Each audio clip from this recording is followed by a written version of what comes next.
Is it working? I know we had some problems last week on the show, getting all confused and not necessarily streaming. We had some interruptions last time. Let's try to keep those to a minimum this time. All right, hope you can hear me. Let's close the window, shall we? 1 second.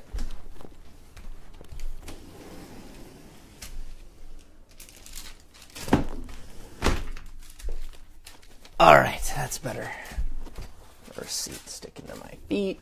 That's the best part of the show, is I can do it with my shoes off. Okay. Hope everyone's having a great day. It's Monday. What is up, folks? You're listening to the Emulsion podcast. I am your host, Justin Khanna. This is episode 28. And if you're new here, well, this is a show where I talk about restaurant industry news more often than not in the fine dining end of the spectrum that I'm paying attention to on my journey as a chef myself. The best part about this show is that you can get involved too. I stream the recordings of this show live on Facebook, where you can comment and join the conversation. And I also love getting the stories that you think I should be covering over on my Twitter at Justin_Khanna. And don't forget to hashtag the Emulsion so I can find you and your story. Today's beverage, it's Monday. You know, it's got to be coffee. But I think this might be the first repeat beverage week after week on the show. I've got the same amazing Ethiopian single origin coffee, Stumptown style, a little bit more insulated today in this fancy thermos thing. I just got this in the mail. It's super perfect for me because I don't think I don't normally drink like venti style 24-ounce giant coffee beverages, so this one's nice and small. Plus, I tried it yesterday with an iced Americano in this thing, and I drank it like 4 hours after I bought it, and it was outside, and everyone else was like sweating. It was ice cold, so that was dope. But we'll work on a new beverage next week, maybe. This coffee is just too good. It's almost gone, too. That's how you know this show's going to be great, because I'm all caffeinated. The episodes after the interview shows always end up being really great, I think, just because I end up having kind of like a larger pool of stories to pick from. Last week's show was an interview, which was great, and I loved it, but we didn't talk news basically at all. So I apologize for that in advance, kind of looking back. I struggle to kind of make sure I'm being respectful of your attention, because if we were to do the interview plus cover all the news that I wanted to cover, it would be like a 2-hour show. But I also want to make sure that I can squeeze out everything from my guest while I'm trying to be respectful of their time. But I just feel sometimes it's just as valuable when I ask people about what their opinion is on the current state of restaurants, because we kind of get into the news anyways when we do that kind of stuff. But just to get a different perspective for you guys on basically what other people are thinking on how things are, just be patient and just keep giving me feedback on the interview style shows, because they aren't going to stop, but I definitely want to make sure that they keep getting better and better every single time. So first up is a really interesting article that I found on Grub Street by Armin Stevens that's actually filed under a rant, which is interesting to me. I thought that was hilarious. It's actually called "It's Time to Kill Communal Tables Once and for All." So let's get into that. It's actually surprisingly well written, which is one of the reasons I think you should read it yourself. I'm actually going to quote a lot of the article in this story, but it's all about, it starts off by the author and his wife going to a Chinese restaurant in New York, where they were kind of expecting to, wait for a table for quite a long time, but surprisingly they got a seat faster than they expected, and it was 2 seats at what ended up being a communal table, and they had nothing but disappointment to this news. Quoting the author now, quote, "I'll share an Uber pool home after dinner, but just for an hour or two, please let me have 36 inches of table space all to myself," end quote. Also doing a little bit of commentary of his own on the current state of restaurants, quote, "We are in the golden age of fast casual restaurants, food-on-demand delivery apps, and all-day cafes modeled after coffee shops. A New Yorker can track down a very good meal for $15 or $30 without any trouble, so it's crucial for restaurants that charge more, places where diners will struggle to keep the tab for 2 people under $100, to offer fuller dining experiences where diners can noticeably be more comfortable than they would be at a restaurant where they order from, say, a counter. Great food is now practically a given in New York. Space is the real luxury," end quote. So that's more or less the consumer perspective. So I'd pass this question off to you as a consumer first, hopefully.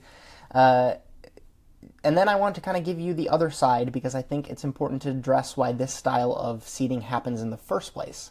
So the article cites that a 2016 Zagat survey found that communal dining was the second biggest reason respondents wouldn't eat at a particular restaurant, the first being cash-only places.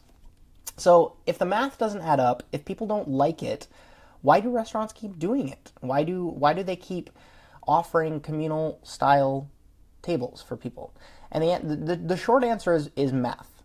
And restaurants can pack almost twice as many guests into a single long table than would be possible with smaller private tables. So they can pay a certain amount for rent, but get twice, I mean, in a perfect world, the amount of revenue from that same amount of space. But the author, quote, says, "Operators' gain is our loss," end quote. So I encourage you to go ahead and read the full article. I'd be interested to hear any chefs listening, how they would perceive this style of dining, because for me, I have two restaurants that come to mind. There's this spot in Chicago called Publican, where I had a great meal a few years back, but I distinctly remember there being a communal table and not being super happy about it, right? My girlfriend and I were too spaced apart. We were sitting across from each other, but the space, the width of the table was a little bit too big, so we couldn't really hear each other because there was a couple next to us that was way too talkative, and that was really, I distinctly remember that as being a bad communal dining experience. But the other restaurant that I've actually never been to, but it started off way back, anyone can correct me if I'm wrong on how they serve now, but there's this restaurant called Lazy Bear in San Francisco, and they started off as a long communal table where you would come in and enjoy a tasting menu, but it was revolutionary because no one had really made that kind of fusion where you would serve a fine dining tasting menu, but it would be at a communal table. So you could be, I mean, obviously it's happened before, but this was exclusive. This was the only way that they served their food, was at this big communal table. And I empathize with both sides, right? Because I know that there's those people who love to go out and sit at a table and meet new people. That's part of their experience. That's part of what they enjoy. I've had people come to me after my own pop-ups and tell me about how much they enjoyed the company that was involved. They enjoyed the food, of course, but they also got a ton of value from just the fact that there was interesting people sitting at the tables. So I empathize with both sides. However, I think that this comes from managing people's expectations. And that's really where it comes down to for me, making sure that the guest knows what they're getting so that they can make that decision before they arrive, which some restaurants, don't get me wrong, do really well, but others, like this one that's mentioned in the article, the Chinese restaurant, maybe could have just said something along the lines of, well, we have 2 seats available now at our communal table, but it'll be another 25 minutes for something else to open up that's a little bit more intimate. And that's all you have to say, right? And if you can manage to do that, that's kind of that open communication with guests. It's crazy how things change and how people are extremely open to honesty. And I think this is different for everyone, but I'd much rather get poor feedback from me being honest to the guest, because then at least you can say, we were just being honest, rather than one of my guests saying something along the lines of like giving poor feedback because I promised something that I couldn't deliver on, or disappointing someone. So that's, for me, I had a really interesting setup at my last pop-up, right? So the venue, this was 2 weeks ago, and the venue that we were at had this kind of, I'm trying to paint a picture right now, that there was a long bench, a very, very long bench, seated up against a window. And then there was a bunch of 2 top tables that were kind of pushed in front of the bench, and then chairs on the other side of those tables, if that makes sense.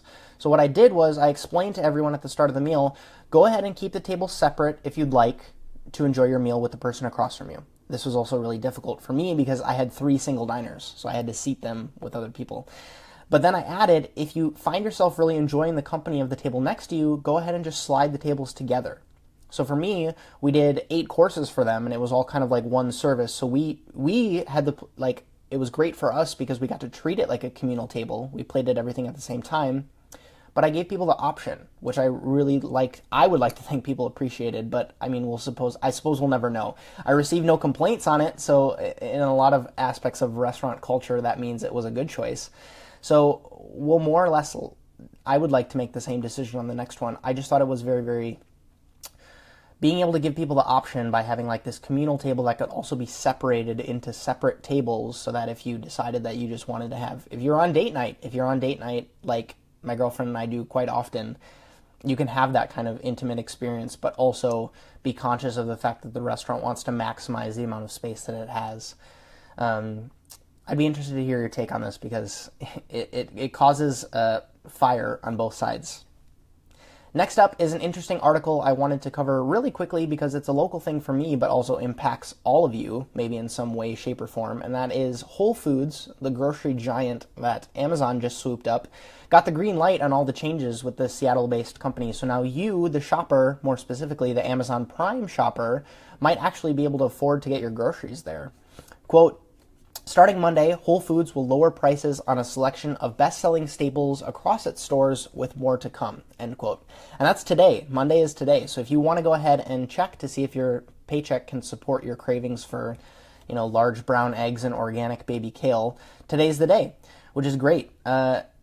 Speaking of feeling good about your food, I wanted to share and maybe get your opinion on a trailer that just came out from Anthony Bourdain all about food waste. It's called Wasted, and it's got a pretty star-studded cast of interviewees. So Dan Barber, Massimo Bottura, Mario Batali, they all come together in this weird fusion of food porn and environmentally conscious cinematography, where the goal is to at least make you think differently. And that's basically all that these impact ambition-style food documentaries can hope.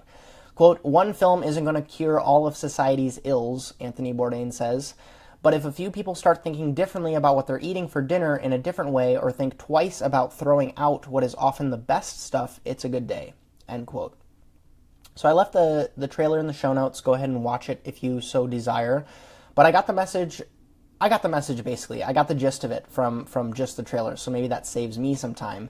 But I wanted to dive a little bit deeper than that on this story, because there's a unique perspective to be gained from the fine dining realm, and that has to do with me for marketing and operations. And I'm going to get into that right now.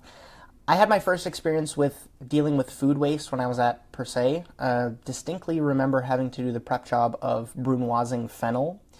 I remember going up to the butcher who was kind of more or less managing me after completing a deli of the project, which for everyone that doesn't know is about 2 cups of these tiny, tiny fennel cubes, and him being surprised that it only took me 8 heads of fennel to get that amount. He thought it would take 12. And that's, hats off to me, my knife skills are bomb. But 8 heads of fennel for 2 cups of brunoise, that's crazy. If you've ever had to dice fennel before, it's not easy. They're structured kind of like an onion, but they're all curvy and misshapen, so taking a vegetable like that and turning it into a perfect square means you're going to end up with a lot of trim. So that trim, of course, made it into staff meal. We didn't 100% throw it away, but I just remember that project so vividly. The second time I experienced it, and that still holds a weird place in my memory, was at Grace in Chicago, where we would take certain vegetables and do cuts on them to get just the perfect cut, right? The perfect shape of portion. And I remember we did a dish with endives specifically, where we'd cut them in a way that produced these kind of flag-shaped pieces out of the leaves.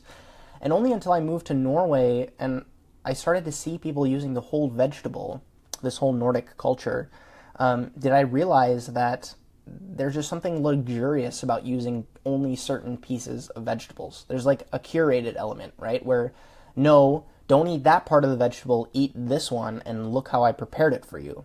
Like, look how we are able to just discard everything but just this piece for you.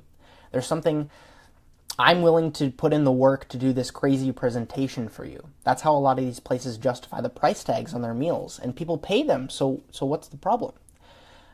Man, I ate endives for staff meal for like 3 days a week at Grace, and it's not a good way to live. But I just wanted to give this perspective because there's something about being able to offer someone food that you see as perfect, like as a chef you see as perfect.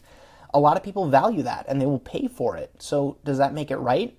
Not necessarily. And I now I cringe a little bit when I throw things out, because the mindset that we switched to in Norway at Lysvaka was, how do we cut this for 2 things? The most delicious way and the best yield. And then we'll worry about the aesthetic when it hits the plate. That's where the creativity comes in. So we get the best flavor and the most out of this vegetable that we can, And then when it's time to plate up, then we'll decide how we go about it to make it look visually appealing. And I feel like all the restaurants that I worked at before that were the opposite, right? So aesthetic comes first. How can we make it look bomb?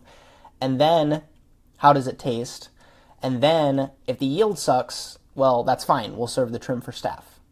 So I look at menus now as using as much of everything as possible, right? That's only natural, especially financially speaking.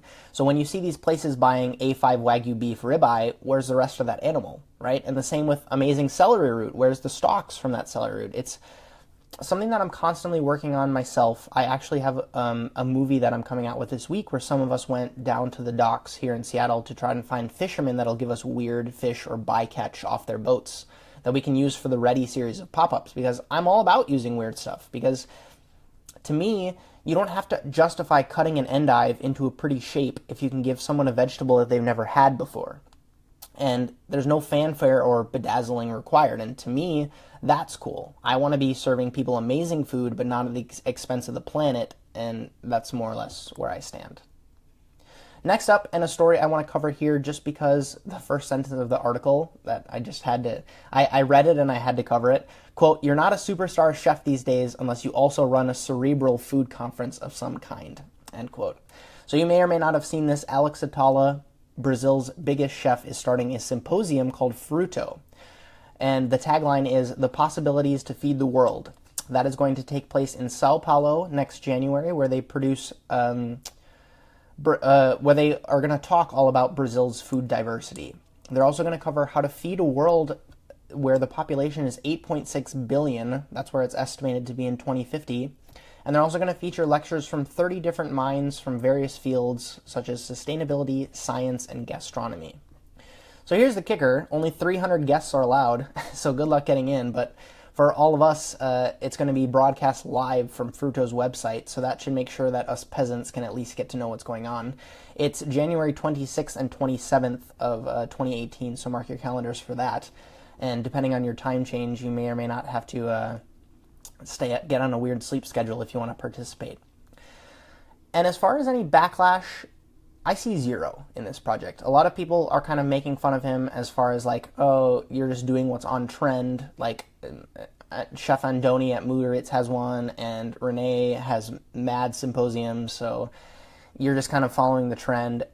But what's interesting to me is Alex Atala's perspective. He quotes, "I've been a presenter and a guest at numerous food symposiums around the globe, from Colombia to Japan, from Denmark to Australia, so I decided to run my own, to talk about the things that are really important to me," end quote. And I'm all about it, of course. Like, create a sense of community in your neck of the woods. I'd be the worst person ever if I bashed this project, because that's essentially what I'm trying to do with this show. I'm talking about things that matter to me. And if Alex Atala has some, like Brazilian clam supplier that he thinks is doing amazing things, then it's 1,000% easier for him to highlight them or talk about them or get them as a speaker at Fruto than it is to try to find a way to integrate this clam supplier into something like MAD in Copenhagen. Is it a little bit in the clouds, though? Yes. I don't know that there will be any big revolutionary changes to our food systems by having this conference.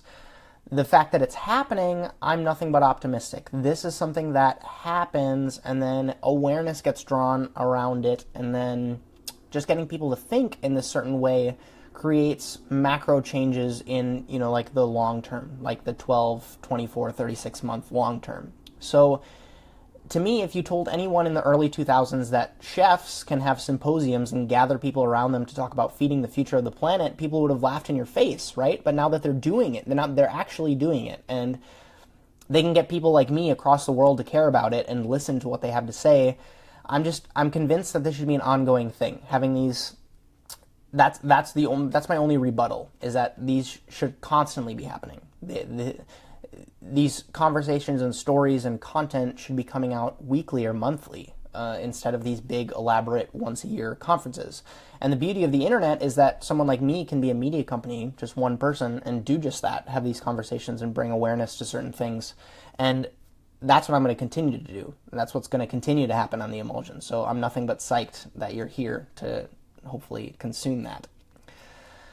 Oh geez, here we go again. Critics are getting eerily unanimous with their reviews of casual restaurants by 3 Michelin-starred chefs. Next, the latest being Michael Bauer, the critic for the San Francisco Chronicle, just gave Charter Oak, the casual spot by the team at Meadowood in St. Helena, California, 2.5 stars on their latest project. So this is out of 4, 2.5 out of 4. So it's not horrible. It's not the goose egg that Pete Wells dropped on Made Nice the other week, but it's not great from a team that was expected to kind of make waves with this concept. It got a lot of hype and it got a lot of good reviews, but it was interesting to see someone who is so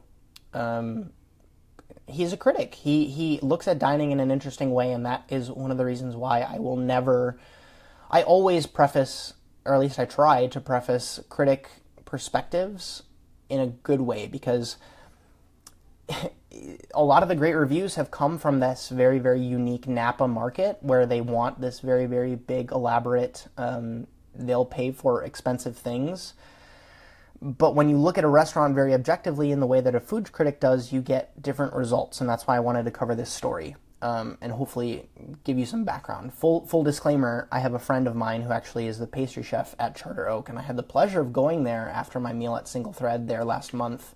My girlfriend and I just went there and had a cocktail and some dessert because we had just gotten our minds blown at Single Thread. But upon reading this review from the space, red flags kind of started to pop up in my head because I wasn't honestly paying attention. And maybe to someone who, like I said, is a little bit uninitiated or comparing this place with a bunch of other restaurants in Napa, it makes sense why you would get some good reviews, but it's a little bit unfocused, and that was one of his biggest rebuttals to this review. Part communal table, part separate tables, all in disarray in the large 72-seat space. It's a little bit not flexible. So the food menu is tucked into a hard-backed book that's preset on each table, along with an order sheet that you'd find at a place like The Progress, where you kind of like, very dim sum style, like look at the menu, write down what you want, and then give the order to the server. But the unique part about this is there's no writing utensil. So the diners can't check off their own selections. So instead, the waiter picks up the sheet to take the order, which again left Michael Bauer wondering why, right? It feels as if, quote, in trying to be so cutting edge, the restaurant loses sight of its purpose, creating a comfortable and welcoming environment for both locals and visitors. To be honest, after my first visit, I had no desire to return because the experience felt bogus. End quote. The dessert cart that they roll around, which I thought was super cool, and that's where we got our desserts from when my girlfriend and I went, I thought matched the minimal and neutral muted color aesthetic that Meadowood is kind of known for. It actually got lost in translation for Bauer, which he wishes was a little bit more focused. Quote, the bright side of this depressing display is the dessert cart's optics made it easy to resist to those extra calories, end quote. These critics are so savage, dude. I wish I could write like that. My emails to, purveyors would be so mic drop. Also mentioning the exorbitant prices of Charter Oak, as well as the 20% service charge, which is another story in itself. We won't go into that. It took Michael Bauer 4 visits to, quote, appreciate the food, end quote. It still feels like the restaurant was trying too hard to be different, which undercuts the owner's finely honed talents, end quote. So for me, it's a little unfortunate, right? We've seen it time and time again with unfocused concepts where there's a weird kind of bone in fine dining chefs to make things extraordinary and over the edge and a little bit ambitious, which I totally get. But if it's going to be casual, make it casual, right? And in this case, there are some great things that got carried over, the curated wine list and the thoughtfully executed food, but other elements, like the very hospitable service, apparently fell short. So when you have an establishment like Meadowood as your mothership, of course those expectations are going to come with it. And that was another thing that we saw in 2 weeks ago, the review of Made Nice with 11 Madison Park. You hear that these big players are doing something a little bit casual, and you expect the best. You expect these places to be a notch above all the other casual places who only have the casual places to represent them. So they'll no doubt take a relook at what's happening and adapt. I have no doubt that Charter Oak will come back stronger than ever. The space is beautiful. The food is solid. There are just some logistical changes that need to be made, at least in Michael Bauer's opinion. But to me, that is way easier than an entire facelift on the restaurant or a chef swap. Last up, and something that I wanted to cover just because it was shared as a throwback by one of my favorite food blogs, Ideas in Food. It is called 5 Factors Shaping Creativity in the Kitchen. So I already have their 22 Rules to Deliciousness all written out in a notebook somewhere because it was, I loved it. I felt compelled to share this one. So if you want me to cover those 22 rules, go ahead and tweet at me and I'll make sure to cover that next week. But going a little bit deeper into their 5 factors shaping creativity in the kitchen. Factor 1, inspiration. Absorbing and observing the world around you, asking questions and maintaining a sense of wonder. Factor 2, flexibility, the ability to change perspectives on a dime, looking at ideas backwards, forwards, and upside down. Separation of ego and invention, understanding that you will not necessarily invent the big idea, but having the ability to identify it and extrapolate it will be more important than the person who creates it. Factor 3, motivation. The desire to create must be stronger than the fear of failure, throwing spaghetti at the wall knowing you can always clean up the mess later. Factor 4, adaptation. The ability to learn from your mistakes, successes, and all of the bumps in the road along the way. Factor 5, refinement, in parentheses, editing. Knowing when to say when. Utilizing critical examination to determine when a preparation is at its peak, when a dish is done, and when a technique works perfectly, and when you need to do more. Being able to trim the fat and sharpen the edge to reveal the hidden treasure to its best advantage. So they extrapolate further on each of these points. That I linked it up in the show notes. They go into specifics that you can kind of use when it's basically just a really good foundational set of questions to ask yourself when you're venturing into anything that's creative. I, of course, relate it to food and business, but maybe your thing is food and painting, or food and writing, or music and acting. Like, we don't judge here on the Emulsion. I don't care what walk of life you're coming from, but I've left a handy-dandy link for you in the show notes, and that also includes a really great PDF file that they made of all of these factors. So you can print it off and put it in your creative space or in your notebook, and that may or may not be a little syringe of inspiration you can just inject yourself with when you're coming up with something new. Last up, and our non-industry story, is something I found last night. My friends were over last night and turned on this Netflix movie that's definitely available in the U.S. I apologize if you're international and it's not available, but maybe you can get it from other sources in your life. It's a movie called What Happened to Monday, and it's all about a society where only one child is allowed per family. And this mother that dies during childbirth has septuplets, so she has 7 kids. In a world where only one is allowed per family. So they're all named after days of the week, and because they're all identical, they live in this apartment, and they're only allowed outside during their day of the week. So one of the kids is named Sunday and Monday and Tuesday. So one day, Monday doesn't come home, and shit goes down. I really enjoyed it, particularly the actress, Noomi Rapace. She plays all of the kids. She does all 7 roles, and it's crazy. She does an amazing job playing 7 different people. And it's definitely one of the best movies I've seen, and it was great because I had no expectations. My friends just turned it on, and I just started watching. I hope I didn't do the opposite for you. I hope I didn't hype it up too much, because it's definitely a cool escape for you, hopefully on your next Netflix session, or if you're like me and don't really watch Netflix all that often, it'll maybe be a cheaper alternative to your next movie night. So with that, this has been The Emulsion episode 28. Thank you so much for listening. I always appreciate your ears. If you've been enjoying the show, go ahead and give me a comment with who you are and where you're from, where you're listening from. I want to get to know you folks a little bit better. I feel like there are some lurkers out there who listen but I don't get to hear from you enough, and having you actively listen means the world to me. So if you're on iTunes, also go ahead and consider reviewing this show so I can not only tell through shiny stars if you guys like what I do on this podcast, but also other people who are new to the show can get a little bit of an insight into how you're enjoying the show. If you want to have a story that you want covered next week, go ahead and tweet at me at Justin_Khanna and hashtag the Emulsion, and I look forward to sharing it in the next episode of the show.